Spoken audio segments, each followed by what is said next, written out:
তবে চরণ ধুলি দেব মস্তকে আমার। হরে কৃষ্ণ কৃষ্ণ কৃষ্ণ হরে হরে, হরে রাম রাম রাম হরে হরে। শ্রী গুরু প্রেমানন্দ সুদানাথ নিতাই গৌর হরি বল। শ্রী গুরু প্রেমানন্দ সুদানাথ নিতাই গৌর হরি বল। শ্রী গুরু প্রেমানন্দ সুদানাথ নিতাই গৌর হরি বল। নারায়ণং নমস্কৃত্য নরং চৈব নরোত্তমং দেবীং সরস্বতীং ব্যাসং ততো জয়মুদীরয়ে। ভক্তগোষ্ঠী সঙ্গে চৈতন্য জয় জয়, শুনিলে চৈতন্য কথা ভক্তি লব্ধ হয়। আপন ভজন পদ তাতে হব অনুরোধ, ইষ্টদেব স্থানে লীলাগান। নৈষ্ঠিক ভজন এই তোমারে কহিলা ভাই, হনুমান তাহাতে প্রমাণ। কলিপাবন অবতার রাধা কৃষ্ণ মিলিত তনু, শ্রী শ্রী শ্রীমন মহাপ্রভুর কৃপা ধন্যধন্য। অভিন্ন নিত্যানন্দ কলেবর প্রেম ভক্তি মহারাজ শ্রীল নরোত্তম দাস ঠাকুর বিরচিত প্রেম ভক্তি চন্দ্রিকা নামক যে দিব্য গ্রন্থের অপরূপ আস্বাদন আমরা গৌর গুণ কৃপায় করে চলেছি, তার সূচনা করছি। পূর্বদিনও এই পয়ারের উপরেই আলোকপাত করার প্রচেষ্টা হয়েছিল। আপন ভজন পথ তাতে হব অনুরোধ, ইষ্টদেব স্থানে লীলাগান। ভজন সদা সর্বদা যথাযোগ্য প্রণালী, পরম্পরা ও শাস্ত্রীয় অনুমোদনই হতে হবে।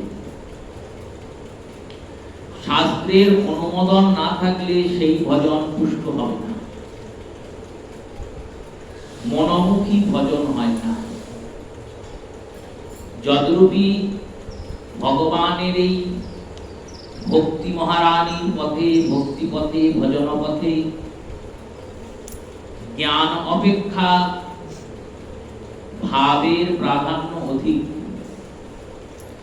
কিন্তু ভাবটি যেন কখনোই অশাস্ত্রীয় না হয়। সেবাটি সবসময় শাস্ত্র অনুকূল হবে।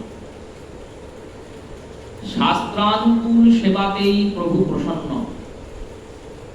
শাস্ত্রের প্রতিকূলতাতে আপনি যেমনই করুন না কেন, প্রভুর প্রসন্নতা বিধান করতে পারবেন না। কারণ শ্রী ভগবান নিজ মুখে যত্র তত্র সর্বত্র প্রচার করেছেন,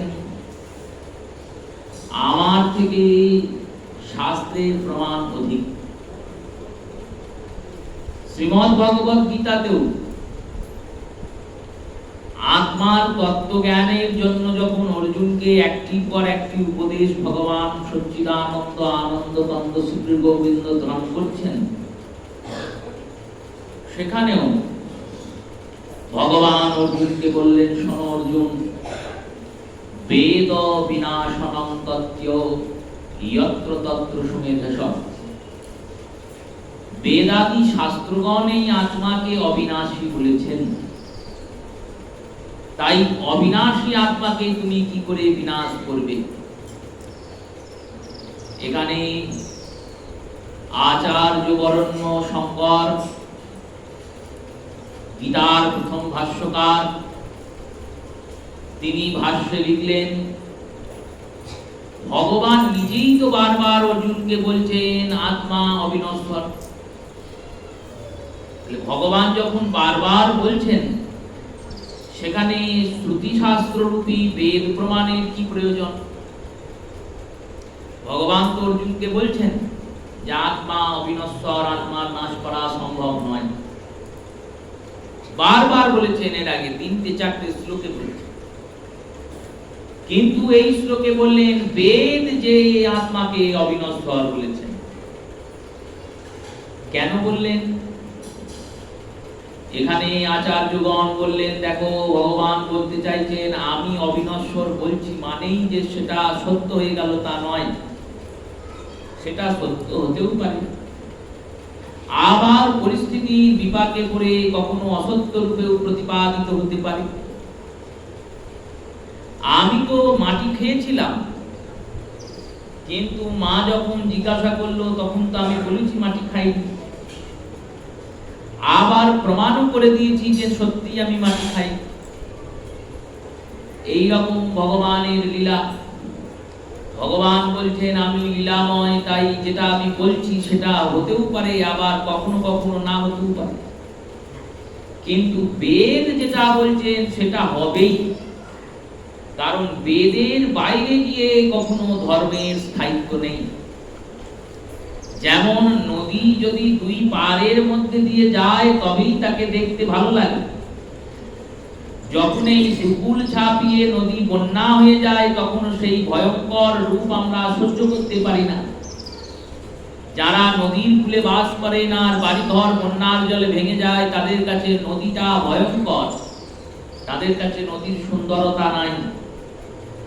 তেমনি ভগবানের ভজন যদি শাস্ত্রের আর সাধু এই দুই পারের মধ্যে দিয়ে যায় তবেই সেই ভজন ভগবান অবধি পৌঁছাবে, না হলে সেই ভজন পথ তোমায় বিভিন্ন প্রকারে উদ্বিগ্ন করে পথভ্রমিত করে বারবার জন্ম মৃত্যুর চক্রে আনবে, ফেলবে আর যাবে, এটাই হবে।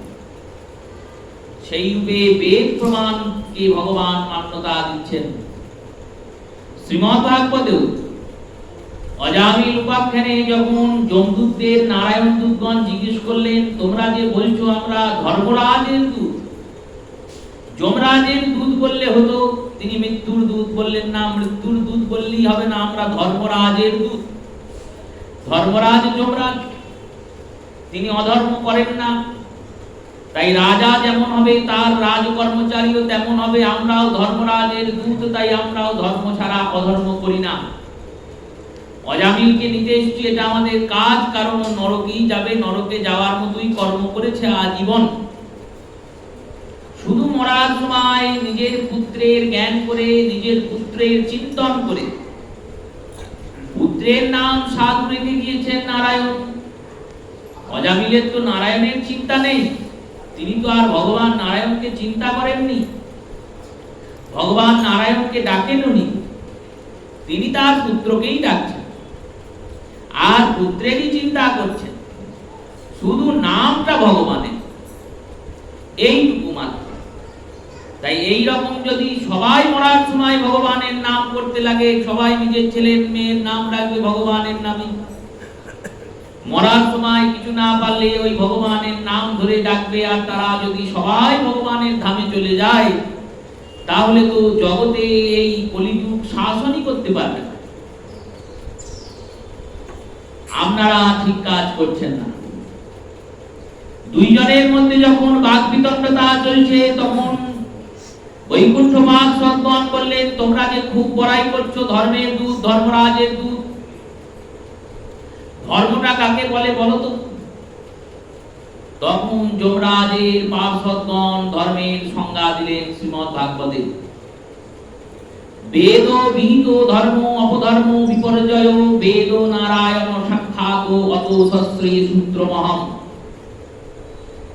বেদে যা বলা হয়েছে এটা এটা করো সেটাই ধর্ম, আর যেটাকে বলা হয়েছে এটা এটা করো না সেটাই অধর্ম। কারণ ভগবান নারায়ণই স্বয়ং বেদ, এইটা তো বলা যেতই, তারা এটাকে আবার ঘুরিয়ে বলে দিলেন বেদ নারায়ণ সাক্ষাৎ, বেদই সাক্ষাৎ নারায়ণ।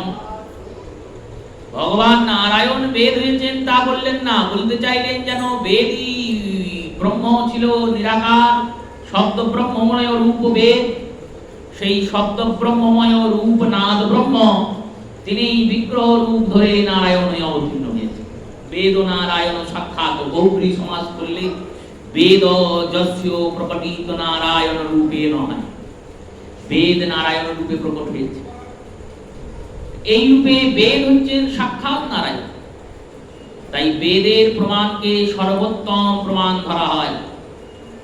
ভগবান নিজ মুখে এই বেদ প্রমাণকে অর্জুনকে বলেছেন, বেদ আত্মাকে অবিনশ্বর বলেছে, তাই আর কোনো সন্দেহই থাকতে পারে না,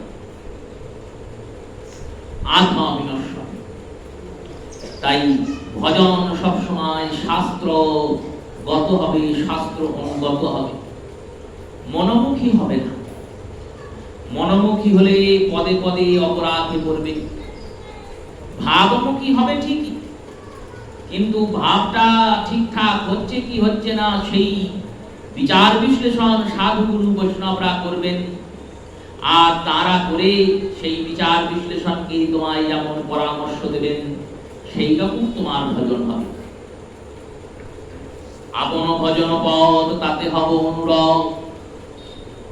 কারণ ভগবানের এই ভজন সাধনের পথটা থেকে একটু এদিক ওদিক হলেই স্খলন হয়ে যাবে, একটু এদিক ওদিক হলেই বিপথে চলে যাবে।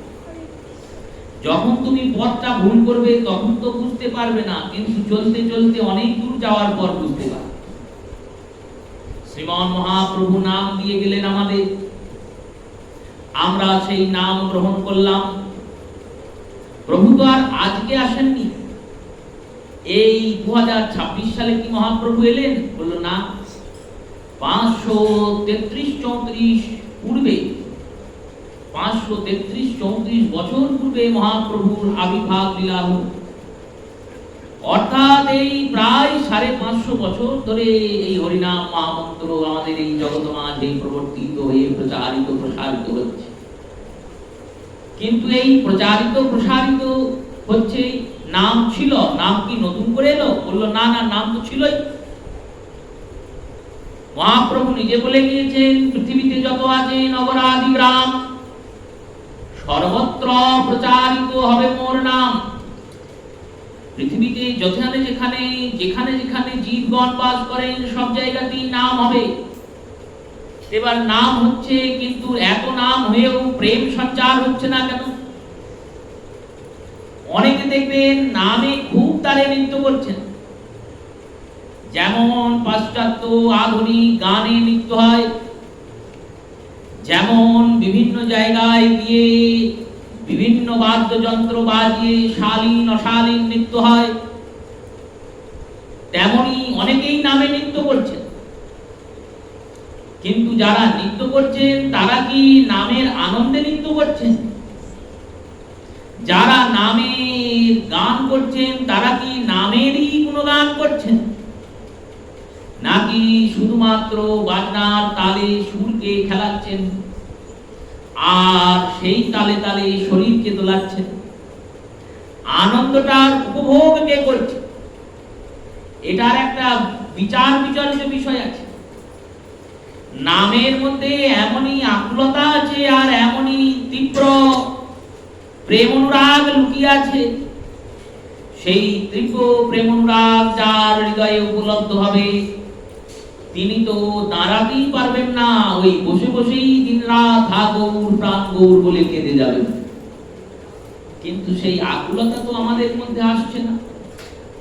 সেই গৌরাঙ্গ বলিতে হবে পুলক শরীর, হরি হরি বলে কবে নয়নে বহিবে নীর। সেই ঠাকুর হরিদাসের মতো কই আমরা তো নাম করতে পারছি না, কই প্রভুর মতো তো নাম করতে পারছি না। করানো তো অনেক দূরের কথা, ভগবান ছাড়া নাম কেউ করাতে পারে না। পাষাণ বলাতে একমাত্র প্রভুই পারবেন, সে ক্ষমতা তো মাতৃ জীবের নেই। কিন্তু করতে তো পারবো, ওই করতেও তো পারছি না। বললো না, মুখ দিয়ে করছি, উত্তারে কলকাতা বাজছে, নামও করছি, কিন্তু এক কিন্তু চোখের জল তো বের করতে পারছি না। কেন পারছি না? হৃদয় এখনো নামে সিক্ত হয়নি। দেহটা হয়েছে, মুখটা হয়েছে, বদনটা হয়েছে, কায়টা হয়েছে, কিন্তু মনটা এখনো নামে ডোবেনি। এই মনটা ডুবলো না কেন? এই বিচার, এই বিষয়ে চিন্তন কেউ করেছেন? ডুবলো না এই কারণে, কারণ মনটা এখনো ভজনই শুরু করে। যেদিন ভজন শুরু করবে সেই দিন তো নামে মন ডুববে। তাই এই রকম সাবধান হয়ে ভজন করতে হয়। ভজন অতি সাবধানতা, তার মধ্যে গৌরীয় বৈষ্ণব ভজন আরো সাবধানতা। এই মাধুর্য লীলাময় ভজন তো এটা। এই ভজনটি কেমন বললেন, একবারে প্রভুর অঙ্গাঙ্গিক ভাবে, এতটা নিবিড়, এতটা উদার, এতটা প্রভুর সন্নিকটস্থ প্রণালী অন্য কোনো পরম্পরাতে নাই। সখ্য দাস্য শান্ত বাৎসল্যে সেখানে হয় গোবিন্দের রূপমাধুরীর রসপান আছে, নয় শ্রীমতীর রূপমাধুরীর রসপান আছে। আর মধুরতায় যুগল রূপমাধুরীর পান, যুগল প্রেমনুরাগের রূপগান, যুগলের প্রেম রসের আস্বাদন, যুগলের সেবা। এই পরিপুষ্টতা, এই প্রাপ্ততা অন্য প্রণালীতে নাই। রণবাড়ি সিদ্ধ বাবা তিনি কায়মনোবাক্যে ভজন করেন যুগল কিশোরের, মাঝে মধ্যে শ্রীমতীর নুপুরের ধ্বনি প্রাপ্তি করেন শ্রবণে, কখনো কখনো আবার রাধারানী তাকে সে জলপান করিয়ে যান কিশোরী সেজে। সিদ্ধ মঞ্জুরি স্বরূপে তিনি মঞ্জুরি চিন্তন করে শ্রীমতীর সেবাতে প্রক্ত।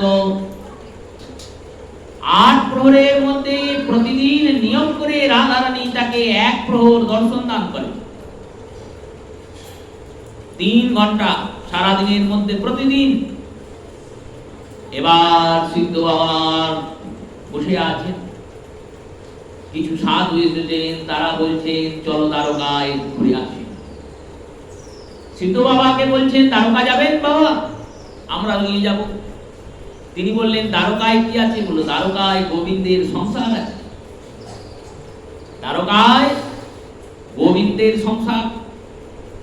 রুক্মিণী সত্যভামা কালিন্দী লক্ষণা নগ্নজিতা অষ্টমহিষী নিয়ে ভগবান সংসার পেতেছে বিরাট বড়। পুত্র পৌত্র প্রপৌত্রের বিরাট বড় রাজ পরিবার, 56 কোটি যদুবংশী। দ্বারকা ধামে চলুন, ঐশ্বর্যের দর্শন, ভগবানেরই তো ধাম।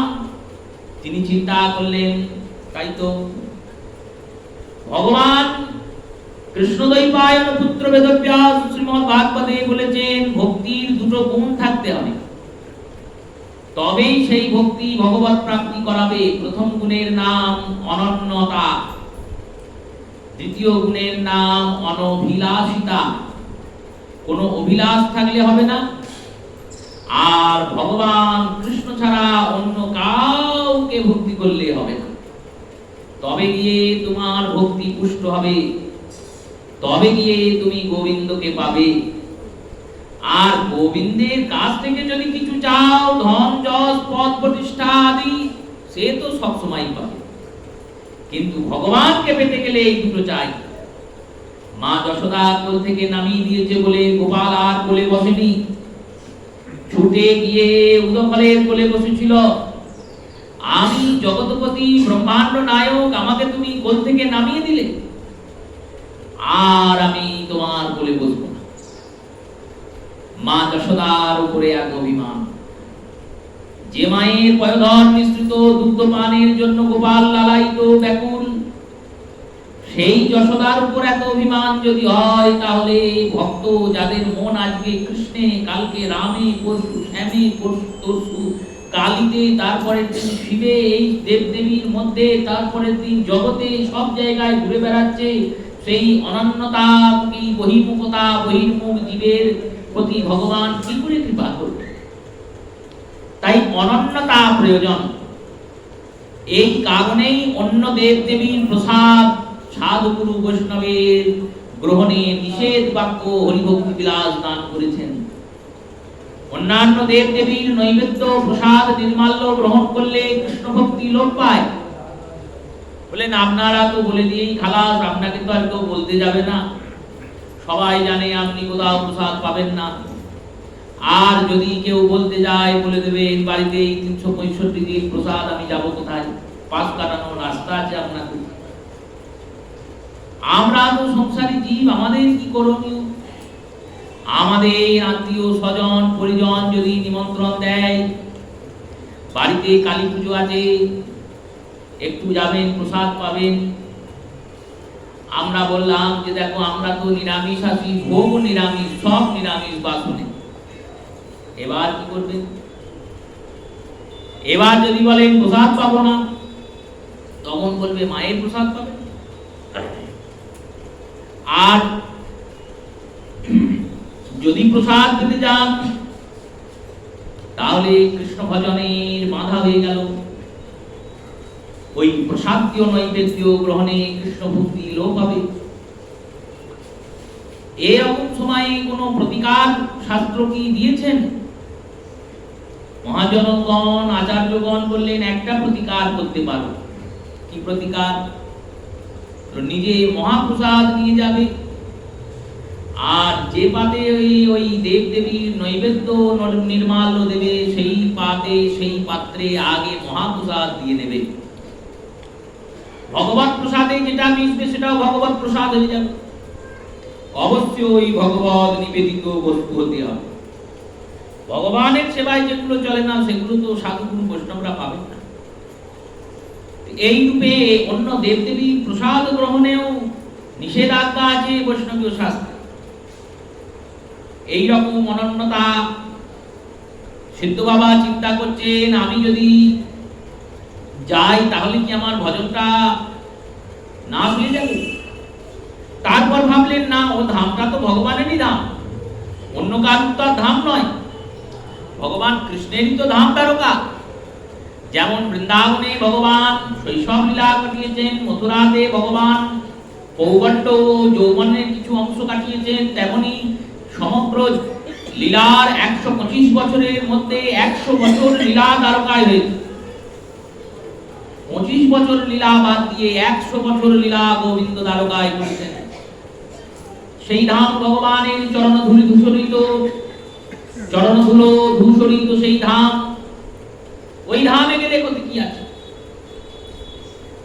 গেলেন দ্বারকা ধামে, যখন গোমতী নদীতে স্নানাদি করছেন, রুক্মিণী দেবীর দাসীদেরকে রুক্মিণী দেবী পাঠিয়েছেন, তারা বৈষ্ণবী সাজ সজ্জিত হয়ে গোপ চন্দন নিয়ে এসে মাথাতে দ্বারকার মৃত্তিকা দ্বারা তিলক আদি করে দিয়েছে।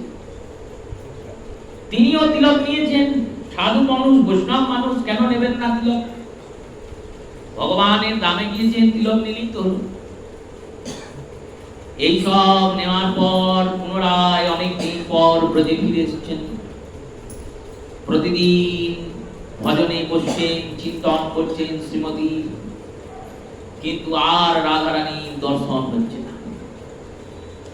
যে সাধক প্রত্যেকদিন 3 ঘন্টা 1 প্রহর রাধারানীর দর্শন অনুকম্পন পেতেন, সিদ্ধস্তরে যিনি পৌঁছিয়ে গেছেন, সিদ্ধ মহাত্মা, তিনি তো আর সাধক নেই। ভগবত দর্শন হয়ে গেলে তো আর সাধক থাকে না, তিনি সিদ্ধ হয়ে গেছেন।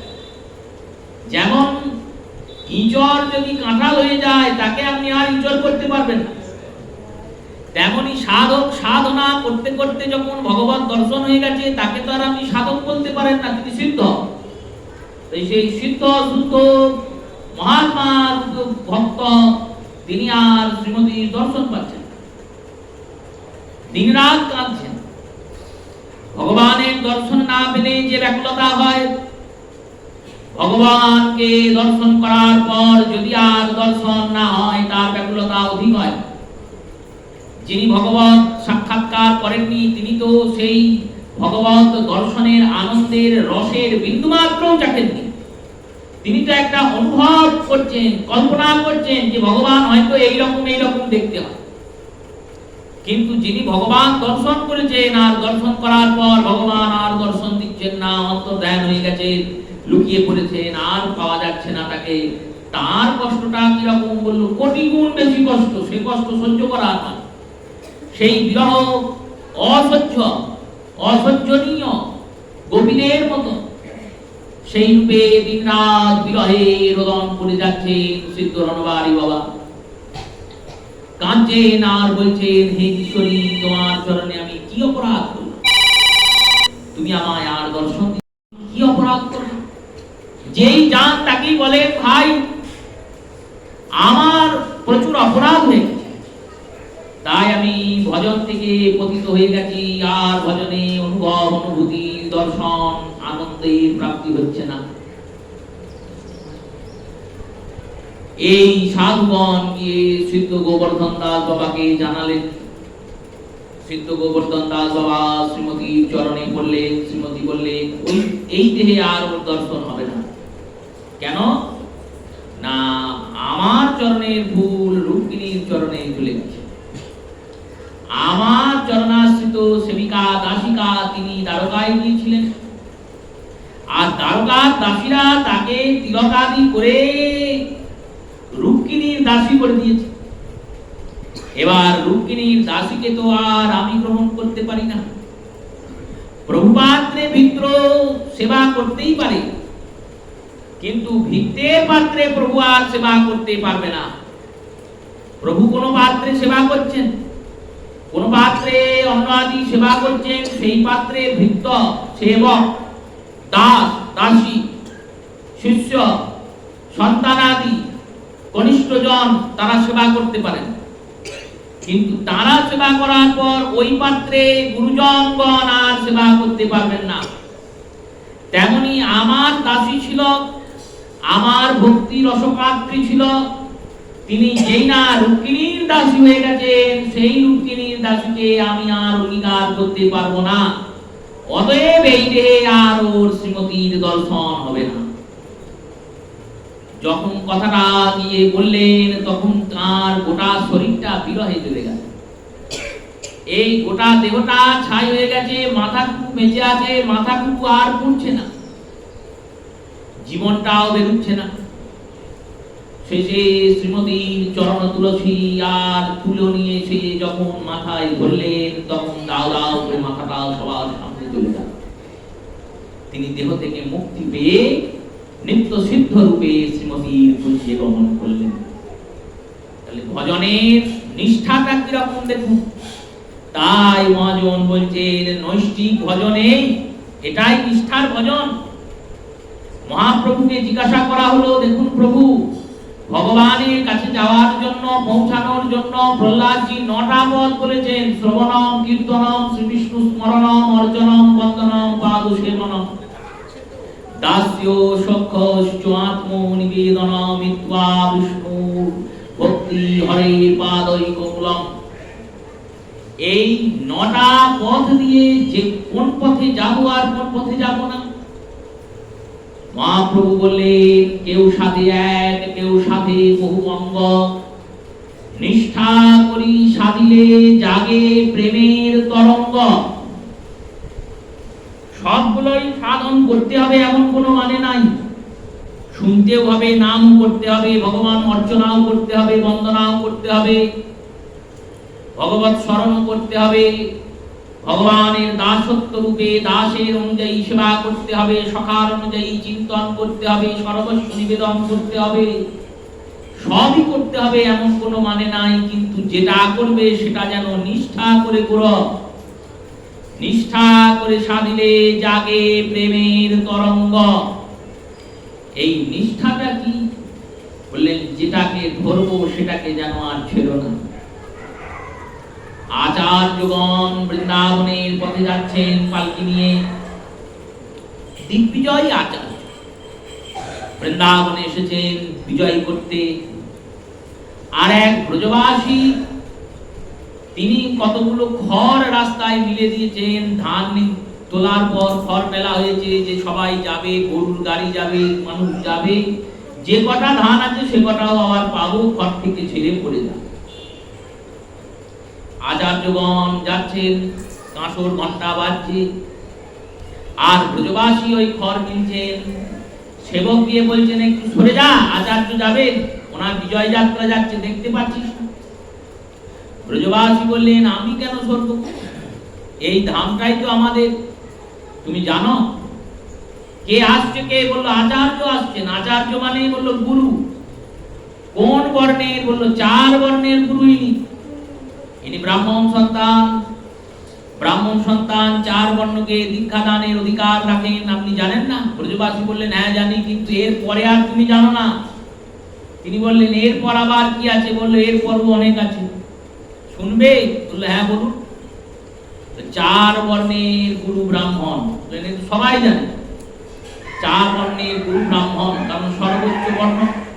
তাই ব্রাহ্মণকে দীক্ষা দিতে পারে, ক্ষত্রিয়কে দীক্ষা দিতে পারে, বৈশ্যকেও দীক্ষা দিতে পারে, শূদ্রকেও দীক্ষা দিতে পারে।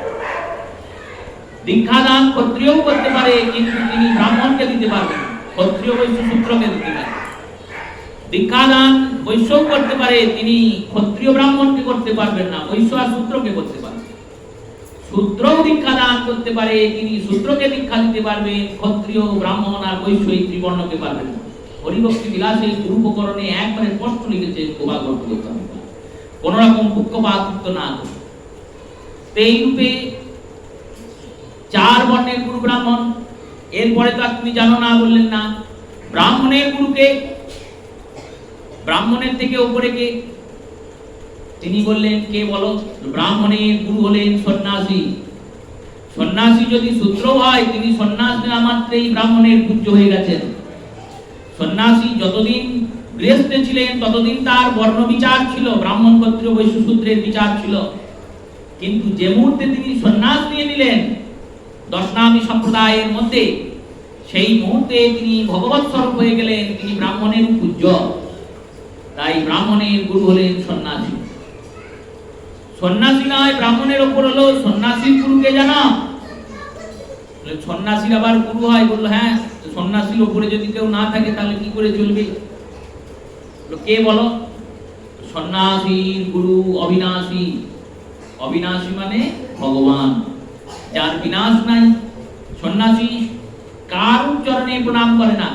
কার চরণে প্রণাম করে? বললে এক তার গুরুর চরণে, আর দুই গোবিন্দের চরণে। কারণ সন্ন্যাসী তো গোবিন্দের জন্য সন্ন্যাস নিয়েছে না। তাই সন্ন্যাসীর গুরু অবিনাশী।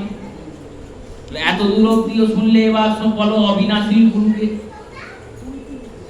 অবিনাশী যে ভগবান, তার গুরুকে বললেন আমরা তো জানি না, আপনিই বলুন।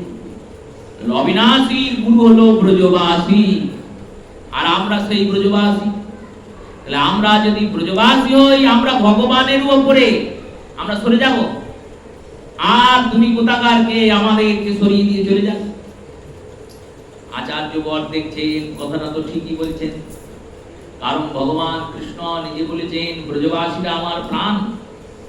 ব্রহ্মাকে বলেছেন তুমি যদি ইন্দ্রের মতো আমাকে আক্রমণ করতে তাহলে আলাদা কথা ছিল, তুমি আমার ব্রজের গাভীদের উপর উৎপীড়ন করেছো, ব্রজবাসী সখাদের বর্ণন করেছো, এ কাজ করা তোমার সমীচীন হয়।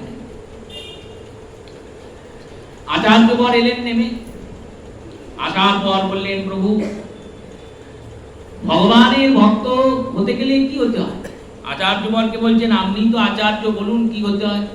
তো ভগবানের ভক্ত হতে গেলে নৈষ্ঠিক ভক্ত হতে হয়। নৈষ্ঠিক ভক্ত মানে, নৈষ্ঠিক ভক্ত মানে অনন্য ভক্ত। ভগবান কৃষ্ণ ছাড়া আর কাউকে আমি চিনি না, জানি না। ভগবান গোবিন্দেরই ভক্তি করি, এর নাম অনন্যতা, এর নাম নিষ্ঠা। ব্রজবাসী বললেন দেখো তুমি যদি অনন্য ভক্ত হও তাহলে আমি অনন্যতম ভক্ত। সে আবার কি ভক্তি? অনন্য ভক্তি কাকে বলে আগে সেটা শুনি। অনন্য ভক্তি বলে দেব দেবীর ভক্তি না করে শুধু গোবিন্দের ভক্তি করা। যেমন যেমন শিবের ভক্তি, কালীর ভক্তি, দুর্গার ভক্তি, লক্ষ্মীর ভক্তি, সরস্বতীর ভক্তি, পূজা করুন, সম্মান করুন, কৃষ্ণ ভক্তি চেয়ে নিন, কিন্তু অন্য কোন দেব দেবীকে ভক্তি অর্থাৎ ভালোবাসা যাবে না। এই ভালোবাসাটা শুধুমাত্র গৌর গোবিন্দের জন্যই খোলা থাকবে। ব্রজবাসী বললেন তুমি তো এত কটা নাম জানো, আমরা তো এটাও জানি না কৃষ্ণ ছাড়া জগতে আর কেউ আছে। তুমি যখন গিয়ে দুর্গাকে দেখো তখন চিন্তা করো এটা দুর্গা, এটা তো আমার গোবিন্দ নয়, তাই এনাকে ভালোবাসা যাবে না। আমরা যখন দুর্গাকে দেখি তখন আমরা ভাবি এ তো আমার গোবিন্দই, 10টা হাত ধরে দুর্গা হয়ে দাঁড়িয়ে আছে। এই ভক্তি হচ্ছে অনন্যতার পরাকাষ্ঠা। এইরকম ব্রজের ভক্তি। নৈষ্ঠিক ভজনে তোমারে কহিলা ভাই হনুমান, তাহাতে প্রমাণ হনুমানের কাছে রামচন্দ্র ছাড়া আর কেউই গ্রহণীয় নয়। এই কলিযুগে তিনি মুরারিগুপ্ত হয়ে এসেছেন। গৌরাঙ্গ সুন্দর এর মধ্যে তিনি জানকী বল্লভের দর্শন করছেন। ও কহে গোরায় আমার জানকী বল্লভ, ও কহে রাধার পাঁচ বান। দর্শন হচ্ছে এক এক রকম, তো প্রীতি ফুলস্বরে মরমহ ভেদল, এক এক জনের ভাব অনুযায়ী মহাপ্রভুর দর্শন হচ্ছে। অধিবাসের কীর্তনাঙ্গের প্রথম কীর্তনে নয়নানন্দ এটাই ব্যক্ত করছেন। অলঙ্কারের প্রয়োগ হচ্ছে। এই জানকী বল্লভ কে বলছেন? মুরারিগুপ্ত এসে বলছেন, গৌর আমার জানকী বল্লভ। তোমরা জানো কি? এটা জানো তোমরা নদিয়াবাসী? মহাপ্রভু কে না জানকী বল্লভ, ওই সীতা দেবীর পত্নী। জনকের সভায় মিথিলায় গিয়ে ইনি সেই শিবের পিনাক নামক ধনুককে সবার সামনে উত্তোলন করে গুণ করিয়ে টান দিয়ে ভেঙে তবেই সীতাকে বরণ করেছিলেন। মহাবীর বীরত্ব রাশি স্বরূপ শ্রী রামচন্দ্রম, সেই রামচন্দ্রই গৌরচন্দ্র। এই তো সেই মুরারিগুপ্ত প্রভুর মধ্যে জানকী বল্লভের দর্শন করেন, প্রণাম করেন। ইনি গৌরাঙ্গের আদি কাব্যশাস্ত্রের রচয়িতা, চৈতন্য চরিতামৃত মহাকাব্যের রচয়িতা মুরারিগুপ্ত, যার পরবর্তীকালীন নাম হয়েছে মুরারিগুপ্তের কর্চা। এই মুরারিগুপ্তের কর্চা থেকেই চৈতন্য চরিতামৃত সংগৃহীত হয়েছে।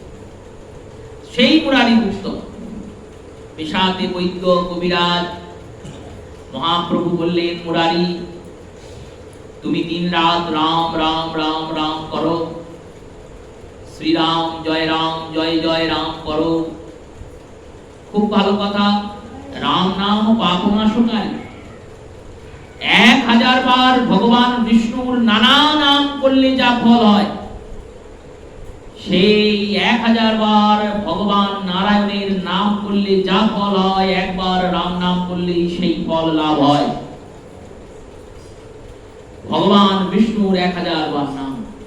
রাম রামেতি রমেতি রাম নাম রমাননে, সহস্র পদতে বিষ্ণু মেকো নাম পরাননে।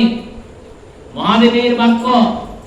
মহাদেব দেবী পার্বতীকে বললেন, দেখো দেবী, তুমি প্রতিদিন সকালবেলায় জপান্বিত করে বিষ্ণু সহস্র নাম স্তোত্র পাঠ করো।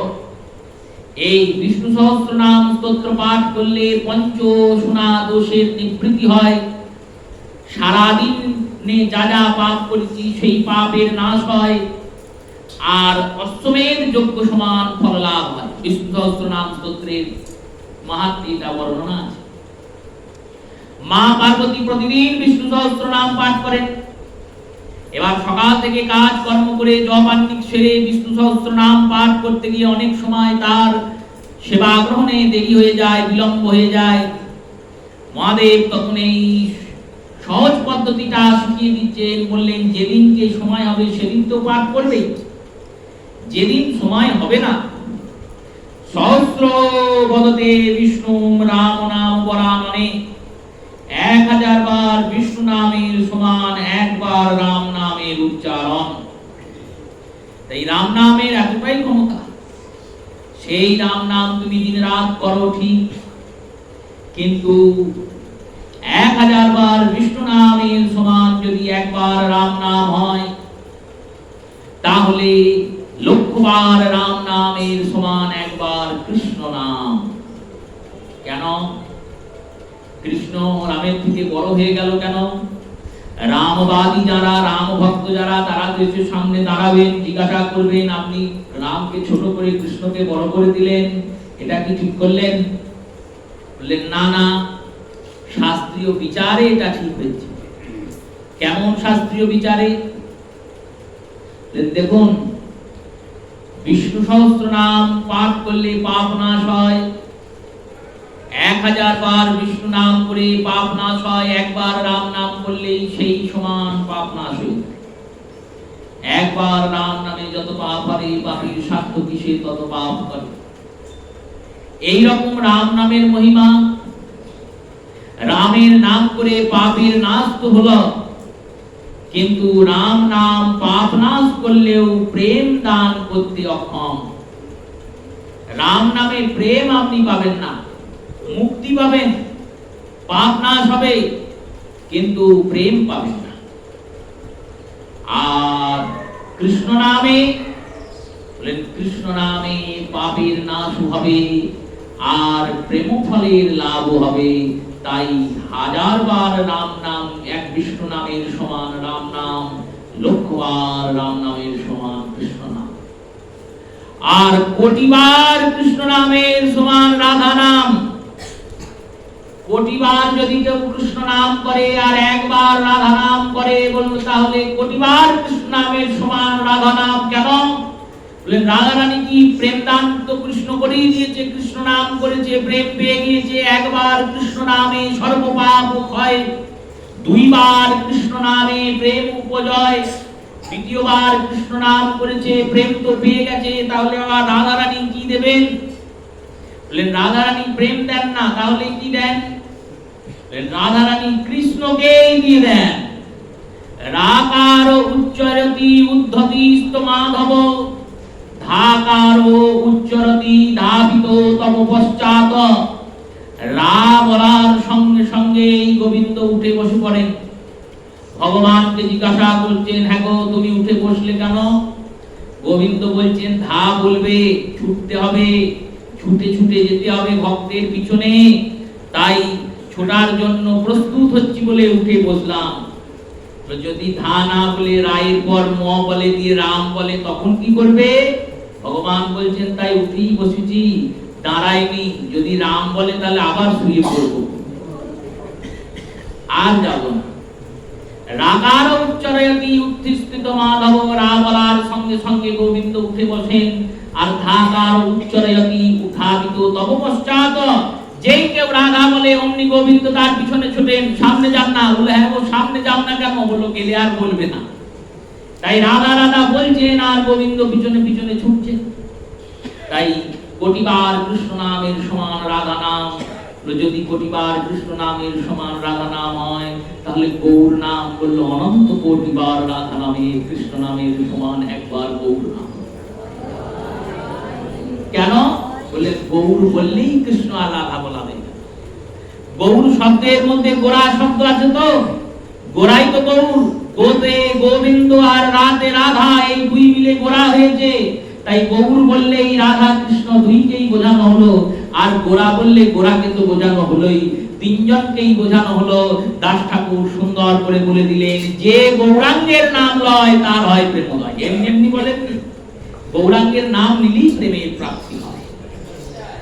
ডেকে মুরারি গুপ্তকে বললেন, রাম নাম না করে কৃষ্ণ নাম করো। মহাপ্রভু বললেন, মুরারি গুপ্ত সারা রাত গিয়ে চেষ্টা করছেন কৃষ্ণ বলার। যতবারই চেষ্টা করেন ততবারই মুখ দিয়ে রাম বেরোয়। মনে মনে ভাবছেন, প্রভু আজ্ঞা করেছেন, প্রভুর আজ্ঞা মানলাম না, আমার তো অপরাধ হয়ে গেল। পরের দিনকে গিয়ে মহাপ্রভুর চরণ ধরে কাঁদছেন, বলছেন, প্রভু আমাকে তুমি গঙ্গায় নিক্ষেপ করো, আমাকে তুমি দণ্ডদান করো, আমি মহাপাষণ্ডী। মুরারি এই কান্না দেখে সবাই হতবাক অবাক হয়ে গেছে, কি এমন কাজ করলো এক রাতে মুরারি? এমন একজন পরমাত্মা, এমন একজন পতিত পাবন বৈষ্ণব, তিনি এমন কি করেছেন যা তার মধ্যে এমন ভাবে অনুশোচনায় ভুগছেন, এত অপরাধ বোধে ভুগছেন? কি অপরাধ করেছে? মহাপ্রভু মুরারিকে উঠিয়ে বসালেন, বললেন, কি হয়েছে মুরারি, কাঁদছো কেন? তুমি কি অপরাধ করেছো? প্রভু, আমি তোমার আজ্ঞা মানতে পারি না।